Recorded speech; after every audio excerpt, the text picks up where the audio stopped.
இன்றைக்கி ஹேவந்திகாவுக்கு blueberry pancake தான் நான் செஞ்சு கொடுத்தேன்.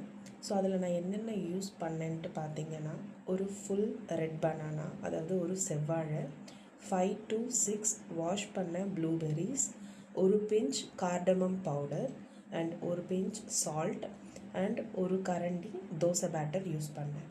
இதை நம்ம தோசை பேட்டரை விட கொஞ்சம் திக்காகவே நம்ம பிளெண்ட் பண்ணி எடுத்துக்கலாம். ஸோ இந்த மாதிரி தான் இருக்கும்.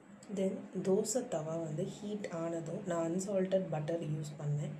அதில் இந்த பேன்கேக் பேட்டரை சின்ன சின்ன ரவுண்டாக நான் அதில் ஊற்றிக்கிட்டேன்.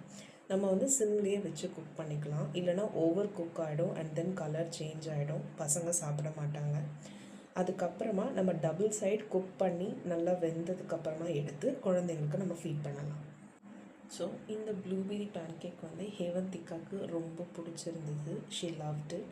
என்னையும் என் மம்மியும் டிஸ்டர்ப் பண்ணாமல் அவங்களே பிளேட்டில் தனியாக வச்சு அழகாக சாப்பிட்டு இன்றைக்கி பிரேக்ஃபாஸ்ட்டை ஃபினிஷ் பண்ணிட்டாங்க. ஸோ நான் இனிமேட்டு ட்ரை பண்ணுற டிஃப்ரெண்ட்டான ரெசிபீஸை உங்களோட டெய்லியும் ஷேர் பண்ண போகிறேன். அண்ட் நீங்கள் ஏதாச்சும் டிஃப்ரெண்ட் ரெசிபீஸ் வச்சுருந்தீங்கன்னா கமெண்ட் பண்ணுங்கள். நான் ட்ரை பண்ணிவிட்டு கண்டிப்பாக உங்களுக்கு ஃபீட்பேக் சொல்கிறேன். தேங்க்யூ.